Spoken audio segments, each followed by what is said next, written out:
Bienvenue à une autre vidéo. Aujourd'hui, je te parle de préparation de manger avec des petits trucs et conseils et je te montre ma prep aussi. Cette prep-ci, c'est vraiment pour finir ce que j'ai actuellement à la maison et j'ai racheté juste quelques petites choses, plutôt des fruits qui nous manquaient, mais sinon tout le reste va être fait à partir de qu'est-ce qui me restait et qu'est-ce que j'avais dans le congélateur ou frigidaire et quoi que ce soit. Alors, on y va. Donc ici, je te montre simplement ce qui me restait un petit peu dans l'armoire et quelques petites choses au frigo pour pouvoir commencer la prep. Donc, j'ai commencé par mes beans parce que, évidemment, dans n'importe quelle prep, le truc le plus important à savoir, c'est de commencer par ce qui va te prendre le plus de temps à cuire pour terminer ta prep à la fin de la journée et que tout soit terminé. Donc, mes beans, ça prend 8h30 à faire. Donc, j'ai pris mes beans que j'avais achetés en vrac et j'ai commencé par ça parce que je l'ai fait au croque-pot. Puis, par la suite, j'ai continué avec le reste de la prep. C'est une recette de vegan mais pas plate, donc simplement avec du sirop d'érable, du ketchup, de la sauce soya, de la moutarde, des beans blanches, donc des white navy beans, de l'eau, des oignons et c'est pas mal ça, un petit peu de sel et poivre. Ensuite de ça, j'ai fait le jello. Donc, ça faisait super longtemps qu'on avait une boîte de jello dans l'armoire. J'étais tannée de l'avoir. Alors, je me suis dit, cette semaine, ce sera une collation. Surtout qu'on n'a plus de sachets de compote de pommes, des choses comme ça. Ça fait en sorte qu'on passe qu'on a sans racheter continuellement, malgré que ça reste des collations préférées aux enfants aussi. Donc, tout le monde est gagnant. Donc, j'ai fait ça vu que ça prend quand même du temps à pogner dans le frigidaire, là, à devenir du jello. Donc, j'ai fait ça. Je l'ai mis au frigidaire et ensuite, j'ai continué par préparer les légumes. Donc, j'ai vraiment tout coupé les concombres qui me restaient. J'avais aussi des pommes mange-tout à laver et des radis du jardin à arranger. Donc, j'ai tout fait ça aussi pour que ce soit déjà prêt. Comme ça, c'est plus facile à servir en collation aussi, vite fait pour les enfants qui ont faim tout d'un coup. Et pour moi, ça me fait manger plus de légumes aussi vu qu'ils sont déjà arrangés. Puis, c'est un moyen de pas gaspiller, dans le fond, aussi les légumes qu'on a déjà. Alors, voilà. Donc, maintenant que le four est prêt, j'avais commencé à tout couper mes patates douces qui me restaient, que j'ai mis avec du sel, poivre, de l'huile. J'ai mis mon céleri rave avec de l'eau bouillante pour faire comme un peu un style de patate pilée que je vais mettre mélanger avec des vraies patates durant la semaine. Et ensuite, j'ai fait ma courge butternut. Donc, tout ça va être cuit en même temps environ. Donc, je vais tout pouvoir mettre dans les bols après. Je t'ai laissé un petit peu le processus de faire de la courge butternut si tu n'as jamais fait ça. Mais moi, ce que je fais, c'est que j'enlève la première partie où est-ce que c'est plus rond, vu que je ne vais pas l'utiliser nécessairement, vu que j'en ai comme un petit peu trop pour ce que je veux faire, un petit peu style cube patate, mais avec de la courge butternut et juste de l'ail simplement, là, avec un petit peu d'huile. Puis, je vais faire cuire, tu vas voir, là, je vais mettre vraiment juste les ronds pour les faire cuire, que je vais utiliser dans un potage aussi par la suite avec des fans de radis. Donc, j'essaie vraiment de cuisiner le plus possible avec du zéro déchet, donc de vraiment tout utiliser ce que j'ai. Alors, les fans de radis ont été dedans un potage aussi par la suite avec la courge butternut et un reste d'oignon que j'avais pas utilisé pour les beans. Donc, vraiment zéro gaspille pour ça.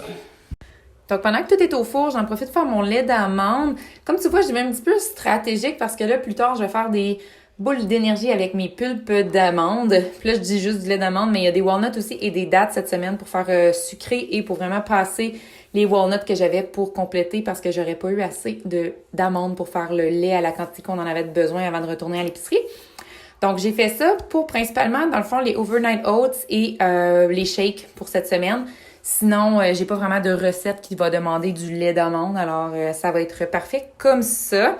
Donc, une fois que le lait a été terminé, ici de mis dans un pot, donc j'ai besoin de 2 tasses pour faire cette pudding-là. Donc, j'aime beaucoup acheter ces puddings-là d'Épicure parce que je peux les garder dans mon armoire à épices et je le fais vraiment quand on n'a plus vraiment de collation et que j'étire tout ce que j'ai à la maison.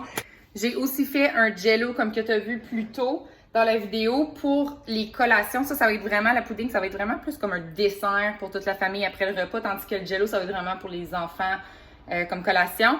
Et là, avec le lait, j'ai vraiment toutes les pulpes dans le pot ici que je vais utiliser pour faire des collations. Donc, je ne gaspillerai pas tout ça, ce beau mélange à noix-là. Surtout le prix des noix, je fais du lait avec, je vais utiliser la reste des noix que j'utilise. Donc, ce que je vais faire, c'est que je vais les mélanger avec un petit peu de gruau pour que ça fasse plus épais.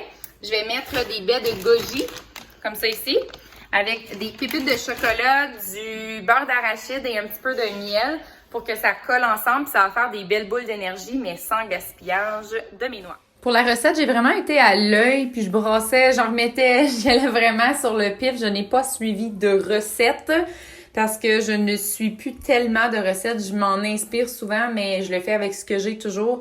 Donc, j'ai mis une tasse de gruau au début, mais j'en ai rajouté, si je me trompe pas, quasiment l'équivalent d'une autre tasse plus tard après avoir mélangé le reste. J'ai mis une tasse de beurre d'arachide et une demi-tasse de miel. Les baies de koji, j'ai pris pas mal juste à la main, là, fait qu'une grosse poignée, des pépites de chocolat aussi, une grosse poignée, puis j'ai tout brassé ça. Et c'est comme je dis là, j'ajustais à la mesure pour vraiment le goût de un, mais aussi la texture, vu que je n'ai pas essoré complètement mes pulpes. Il y avait encore comme un petit peu de lait, si on peut le dire comme ça, dedans. Donc, j'ai comme rajouté du gruau vraiment en conséquence de voir que ça tienne pour pas que ça nous fonde des mains non plus, là. Donc, j'ai vraiment été environ, fait que tu vois ça un petit peu comme ça. Puis, si ça t'intéresse, au pire, laisse un commentaire. J'essaierai de refaire cette recette-là ou une recette semblable une autre semaine. Puis, je prendrai vraiment en note les quantités que j'ai pris pour pouvoir vous donner la recette officielle. Donc, le beurre d'arachide, moi, là, présentement, c'est ce que j'avais sous la main, là, le beurre d'arachide Kraft. Mais souvent, je vais utiliser le naturel pour les recettes. Et celui-là, c'est principalement pour les toasts des gars et de mon chum qui aime beaucoup celui-là. Mais j'essaie de ne pas trop l'utiliser habituellement parce qu'il y a du sucre ajouté. Mais tu pourrais vraiment utiliser là, le beurre d'arachide de ton choix. J'ai aussi fini par ajouter du coconut pour faire encore une autre texture plus épaisse. Mais ça a fini par me donner des belles boules qui se tenaient super bien, qui étaient faciles à former des boules. Et j'en ai mis la moitié au congélateur. Ensuite de ça, j'ai continué avec la préparation de mon souper. Donc, j'ai fait une lasagne et j'ai préparé le reste de mes collations. Les dernières collations, dans le fond, ça a été des muffins aux bananes, épinards et pépites de chocolat de Jojo dans le frigo. J'ai fait des overnight oats, j'ai mis les noix, les pains aux dattes et bananes aussi que j'ai fait cuire pendant que la lasagne est en train de se faire préparer. Puis, c'est ça qui clore la préparation du jour. Ici, je te montre le garde-manger juste pour que tu vois un petit peu qu'est-ce qui nous reste pour la semaine. Dans une autre vidéo à venir, je vais te montrer vraiment qu'est-ce qu'on a mangé durant la semaine à venir avec la prep que j'ai fait et qui me restait au congélateur.